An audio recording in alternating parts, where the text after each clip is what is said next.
Okey, dalam video sebelum ini kita belajar jika air ditinggalkan, okey, begitu saja ia akan ionize ataupun menjadi ion secara automatik. Jadi lihat sini saya ada dua molekul air, 2H2O. Ada kemungkinan dalam keseimbangan yang satu daripada hidrogen air akan keluar dan menyertai yang lain. Okey, jadi anda akan dapat ion hydronium. Okey, ia adalah ion kerana mempunyai hidrogen tambahan. Okey, maka cas ditambah di sini, cas positif. Jelasnya semua ini berlaku dalam larutan cair. Okey, aqueous boleh ditulis di mana-mana. Okey, aqueous, okey, ataupun larutan cair. Okey, tulis pakai aqueous. Ini sangat jelas. Okey, jelasnya, okey, jelasnya air akan larut dalam air. Kemudian tambah, okey, tambah ion hidroksida. Okay, ini adalah molekul air yang telah kehilangan atom hidrogennya. Okay. Atau protonnya. Kerana kita tahu yang atom hidrogen ataupun ion hidrogen, jika kamu hapuskan elektronnya, apa yang tinggal ialah proton. Hal ini juga berlaku dalam larutan cair. Okay, kita tahu yang orang selalu bimbang. Okay, kita belajar tentang pemalar keseimbangan dalam tindak balas ini. Kita juga belajar untuk mengetahui kepekatan atau concentration di sini. Kepekatan hydronium. Kadang-kadang, biar saya tulis ini semula. Kadang-kadang reaksi autonisasi yang sama akan ditulis begini. H2O memecahkan diri sendiri kepada ion hidrogen. Dalam ion hidrogen H+, dalam larutan cair, tambah anion hidroksida OH negatif dalam juga larutan cair AQ ataupun ion. Kerana mereka merupakan benda yang sama, ia ditulis begini. Kerana ini sebenarnya yang berlaku dan anda tidak mempunyai proton sendirian. Mereka akan bergabung dengan molekul air. Molekul air yang lain dan akan membentuk ion hydronium. Ini merupakan konsep yang paling tepat. Tetapi anda belajar dari video sebelumnya yang orang sangat kisah mengenai kepekatan atau concentration. Anda boleh pilih satu daripada dua ini. Mereka biasanya akan menulis begini, di sini. Jadi mereka akan sangat boleh tentang kepekatan ion hydrogen, H+ dalam hidrogen. Kita belajar dalam video ini bahawa air itu pure water yang berada pada takat suhu bilik iaitu 25 darjah Celsius. Mari saya tulis. Pada takat 25 darjah Celsius. Kepekatan proton hidrogen atau ion hidrogen ialah 10 kuasa negatif 7 molar. Ahli kimia memang sangat tidak suka berurusan dengan eksponen negatif. Jadi mereka mendefinisikan pH, saya tulis sini pH sebagai bersamaan dengan negatif log base 10. Kepekatan hidrogen H+. Dan semestinya ia bersamaan dengan negatif log base 10 daripada 10 kuasa negatif 7 untuk air tulen pada 25 darjah yang mana bersamaan dengan 7. Ini juga ada. Anda mungkin dapat bayangkan jika mereka bermasalah membina pH ini dan mengatakan ia log negatif. Log negatif. Mereka tentunya peduli tentang berapa kepekatan hidrogen air. Dan ia merupakan perkara yang penting, terutamanya dalam sistem biologi. Selama ini orang risau mengenai pH itu dan juga pH ini. Saya juga bercakap tentang keseimbangan pH dalam video yang lepas. Perkara-perkara buruk mungkin akan berlaku pada kulit anda jika pH alat kosmetik yang digunakan berbeza dengan pH kulit anda. Tidak tahu jika ia merupakan fakta, tetapi inilah teori di sebaliknya. Jelasnya terdapat perkara-perkara yang boleh mengubah kepekatan hidrogen. Okay, mengubah kepekatan ini. Okay, bila kita belajar mengenai prinsip Lee Cartier, okay, kita katakan mungkin jika kita tambahkan lebih banyak hidrogen di sini, okay, hidrogen di sini, keseimbangan akan berubah dan kepekatan di sini akan meningkat. Okay, kepekatan di sini akan meningkat. Jadi kita akan ada kepekatan hidrogen lebih banyak. Di sebelah sini pula anda boleh tambah lebih banyak hidroksida. Kemudian anda akan ada lebih banyak kepekatan hidroksida. Okay, dan mungkin kepekatan hidrogen akan menjadi kurang sedikit. Maka jika anda peduli tentang apa yang berlaku dalam tindak balas ini, anda mungkin mahu menamakannya. Okay, nama untuk mereka ialah asid dan base. Okay, pasti anda pernah dengar perkataan ini sebelum ini. Okay, jadi asid. Okay, biar saya tulis dulu. Okay, asid dan base. Okay, sekarang untuk menyeluruhkan anda lagi. Okay, sebenarnya terdapat pelbagai definisi untuk asid dan juga base. Dan ia akan menjadi lebih meluas. Mungkin menjadi lebih meluas dalam apa yang mereka sampaikan. Definisi yang selalu digunakan, okay, yang sangat mudah untuk diingati bila orang menanyakan pada anda, apa itu asid? Asid ialah peningkatan, okay, peningkatan kepekatan hidrogen ion, okay, H positif, apabila meletakkan sesuatu di dalam air. Okay, di dalam air. Okay, base pula ialah sesuatu yang akan meningkatkan kepekatan, hidroksida dalam air. Ini merupakan definisi yang 90% akan dijumpai terutama dalam kelas kimia tahap pertama. Okay, ini dipanggil asid atau base Arrhenius. Okay, asid atau base Arrhenius, saya harap ejaannya betul.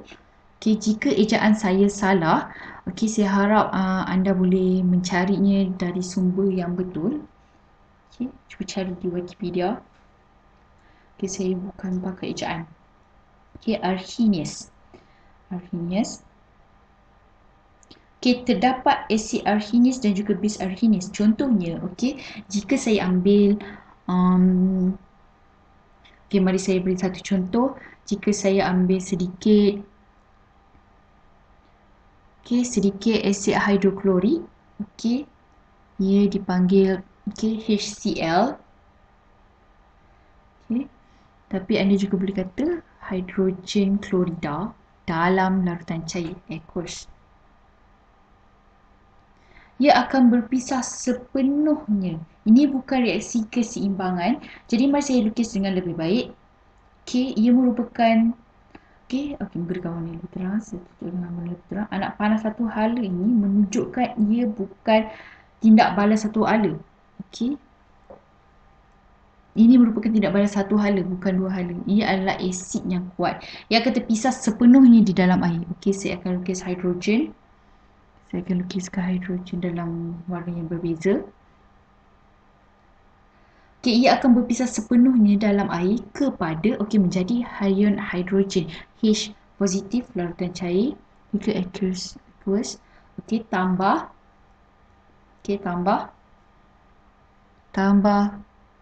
klorida ataupun klorid ion negatif. Okey, dalam larutan cair. Okey, mereka hanya terapun di sini. Jadi anda bayangkan jika anda meletakkan hidrogen klorida, okey, dalam air, anda akan meningkatkan kepekatan hidrogen. Okey, keseluruhannya. Okey, tindak balas yang sama boleh ditulis begini. Okey. Hidrogen klorida dalam larutan cair HCl aqueous. Okey. Dan apabila anda tambah, anda akan tambah H.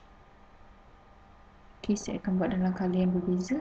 Okey, tambah H2O iaitu molekul air. Ini ialah tindak balas satu hala. Okey, tindak balas satu hala. Anda akan menghabiskan dengan, okey, saya rasa anda faham. Okey, anda ada H. Okey, anda ada H. Jelasnya tidak, okey, semua mereka bertiga. Okey, H3O. H3O, H3O, H3O, okey, positif. Dan ia akan menyumbang atau derma proton hidrogennya kepada molekul air ini. Okey, dan anda akan dapat anion klorida. Okey, tambah klorida charge negatif. Okey, dalam larutan cecair. Okey, dan asid akan berpecah sepenuhnya. Okey, dalam video seterusnya kita akan lihat reaksi yang lebih rumit. Okey, yang lebih rumit yang tidak berpecah sepenuhnya. Okey, tapi asid ini yang akan berpecah sepenuhnya, okey, ialah asid yang sangat-sangat kuat. Okey, kuat adalah bukan perkara yang baik. Okey, dalam kimia, okey, apabila seseorang kata asid kuat, okey, asid kuat, ia akan berpisah sepenuhnya di dalam air. Ia merupakan reaksi satu hala. Okey, semua asid kuat. Okey, anda boleh teka berdasarkan bahan kimianya. Okey, asid hidroklorik salah satu daripadanya. Terdapat juga hidrogen bromida.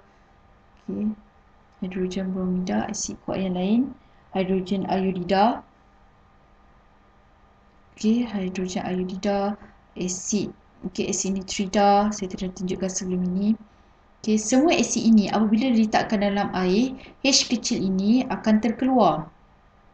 Okey, akan terkeluar, mereka akan menyertai molekul air yang lain berbentuk hidronium. Okey, dan apabila molekul di sini dalam kes ini, okey, dalam kes klorida, ini adalah halogen. Okey, tapi mereka akan pergi dan membentuk air negatif, apa yang ditinggalkan. Okey, asid nitrida, jadi anda ada asid sulfurik. Anda mungkin pernah dengarnya. Okey, asid yang sangat kuat. Okey, asid sulfurik. Okey, kemudian asid perklorik. Mereka ini semua asid yang sangat kuat. Okay. Dan bagus untuk tahu kenapa jika anda lihat pada pemeriksaan kimia, anda tahu ini akan terpisah. Okey, berpisah sepenuhnya. Okey, dan ingat jika kita menggunakan perkataan asid, apakah maksud asid? Okey, ia bermaksud ia adalah asid yang kuat, ia akan berpisah sepenuhnya. Okey, jika anda suka definisi Arrhenius mengenai apa maksud asid, okey, apa maksud asid? Okey, ia akan meningkatkan kepekatan hidrogen. Okey, jelas apabila anda meletakkan dia dalam air, okey, semua ion hidrogen yang baru ini akan terbentuk, okey, dan dia akan meningkatkan kepekatan, okey, mereka. Disebabkan inilah mereka dipanggil asid. Okey, jika anda lihat base yang kuat pula, okey, berdasarkan definisi Arrhenius, okey, base merupakan sesuatu, okey, yang mencipta ion hidroksida, atau anion dalam air. Okey. Okey, jika anda lihat jadual berkala, elemen kumpulan pertama, okey, kumpulan pertama adalah logam alkali bumi, Okey, logam alkali bumi, okey, terikat dengan hidroksida. Okey, jika anda letakkannya ke dalam air, hidroksida akan keluar. Okey, biar saya tunjukkan contoh dengan lithium atau natrium. Okey. Misalnya mereka ialah base yang kuat. Okey, jika saya ambil sedikit lithium hidroksida, okey, lithium hidroksida, saya tulis di sini. Okey, lithium. Okey, lithium hidroksida, LiOH negatif, dalam larutan cecair aqueous.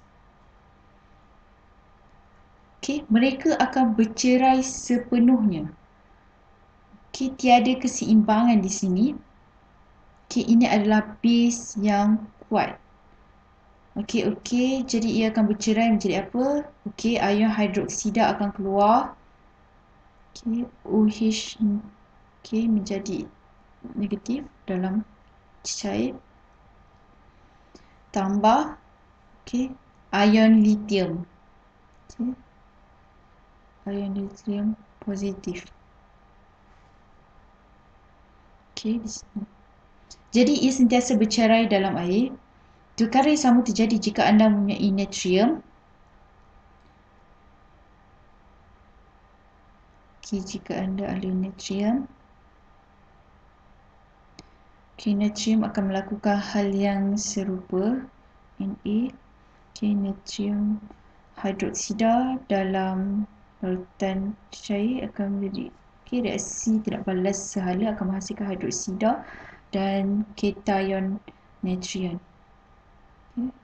Melainkan jika anda meletakkan ini di dalam air, kepekatannya akan berubah, akan meningkat seperti yang berlaku dalam prinsip Lee-Catellier. Jika anda tambahkan sedikit daripada itu atau ini atau itu, dalam reaksi keseimbangan, maka bagaimana anda menambahkannya? Dalam kes ini anda boleh menambahkan dengan base yang kuat. Semua yang saya buat sebelum ini berdasarkan definisi Arrhenius, di mana asid akan meningkatkan kepekatan hidrogen, base akan meningkatkan kepekatan hidroksida. Ini apa yang anda akan jumpa dalam 90%, tetapi terdapat juga definisi yang lebih luas. Definisi yang lebih luas. Tidak pasti mana yang lebih tepat. Saya biasa gunakan Bronsted. Atau dipanggil asid ataupun base Bronsted-Lowry. Bronsted-Lowry asid atau base. Dia biasa ditulis dengan tanda ini di atas O. Melintasi O itu. Bronsted-Lowry. Jadi asid Bronsted-Lowry, semua ini mungkin adalah asid Bronsted-Lowry. Tetapi takrifan asid yang lebih meluas ialah asid merupakan merupakan penderma proton ataupun proton donor. Penderma proton. Base pula ialah base pula ialah penerima proton. Proton donor. Proton receptor, proton acceptor. Penerima proton acceptor. Jadi mari kita lihat definisi ini dalam konteks semua yang telah kita lakukan sebelum ini. Jadi menurut definisi Bronsted-Lowry, apakah penderma proton ini? Jadi asid hidroklorik ini ialah mari kita lihat tindak balas di sini. Asid hidroklorik ini mendermakan proton ini kepada molekul air, bukan? Atau hidrogen ialah proton. Ia perkara yang penting itu diingati kerana ia ada hidrogen ion. Kerana jika anda membuat elektronnya, ia tidak lagi mempunyai neutron. Ia hanya proton. Jadi asid hidroklorik ini mendermakan proton kepada molekul air untuk membuat molekul hidronium. Jadi ini adalah asid Bronsted-Lowry. Seperti asid Arrhenius juga. Mari kita lihat Bronsted-Lowry versi base pula. Base ialah penerima proton. Jadi orang ini dia mempunyai hubungan yang baik dengan ion hidroksida di sini. Ion hidroksida akan terpisah dan ia akan menjadi sedikit sepadan di sini. Anda boleh kata orang ini akan menerima charge positif di sini.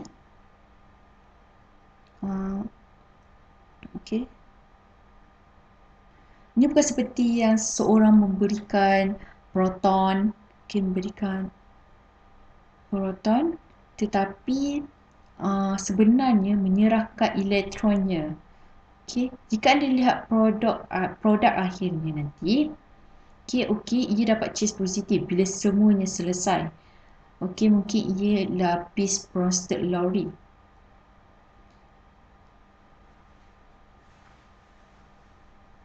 Okay, anda mungkin terfikir, kenapa hendak definisikan base Bronsted Lowry apabila semua asid dan base Arrhenius boleh juga menjadi Bronsted Lowry.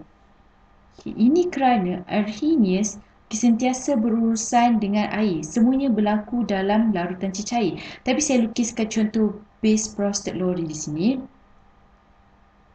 Ia tidak semestinya berada dalam larutan cecair. Jika anda mempunyai asid asetik, biasanya terdapat dalam cuka campur amonia, ia tidak semestinya berlaku dalam larutan cecair. Apa yang terjadi? Hidrogen ini akan didermakan kepada ion amonia untuk membentuk amonium. Jadi ia akan menjadi positif, ini akan menjadi negatif. Ia berdermakan protonnya.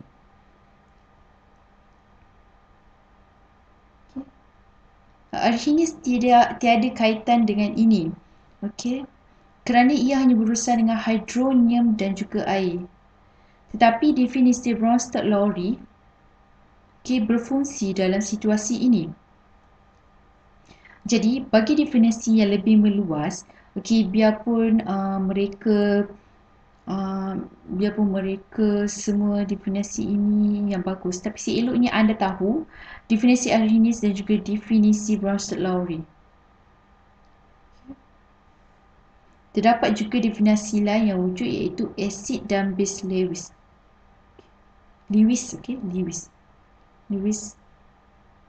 Asid dan base Lewis. Lewis menitik beratkan tentang elektron. Bronsted Lowry pula menitik beratkan proton. Jadi Lewis daripada mengatakan asid adalah penderma proton, sebaliknya ia mengatakan asid sebagai penerima elektron. Electron acceptor. Penerima elektron. Base pula ialah penderma elektron ataupun elektron donor. Jadi jika kita lihat dari semua konteks yang kita belajar setakat ini,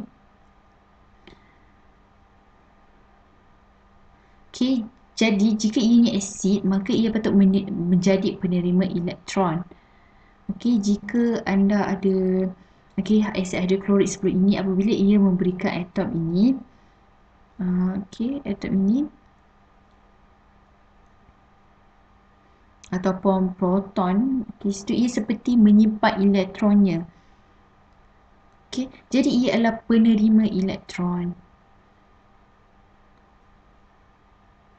Ia bukan seperti ia mengambil elektron dari orang lain.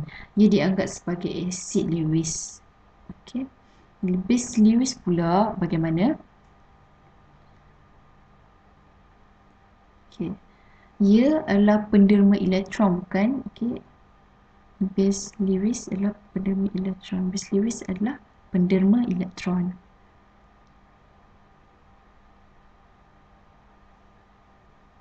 Jadi di sini kita ada base Lewis. Base Lewis ialah penderma elektron. Ini adalah lithium hidroksida. Apabila ia masuk dalam air, terdapat beberapa cara untuk memikirkannya. Anda boleh kata ia menderma OH ini, yang mana ada lebih dua, negative charge. Jadi ia ialah penderma elektron. Saya tak suka ini. Ia agak senang dilupakan dan saya tidak berapa gemar definisi ini. Pada pendapat saya, definisi yang paling masuk akal ialah Arrhenius. Ia paling mudah. Atau hidronium adalah hidronium dihasilkan atau tidak. Atau adakah hidroksida dihasilkan atau tidak. Tapi definisi asid base Lewis adalah definisi yang paling meluas. Ini contoh tindak balas asid base Lewis. Yang tidak dianggap sama ada Bronsted Lowry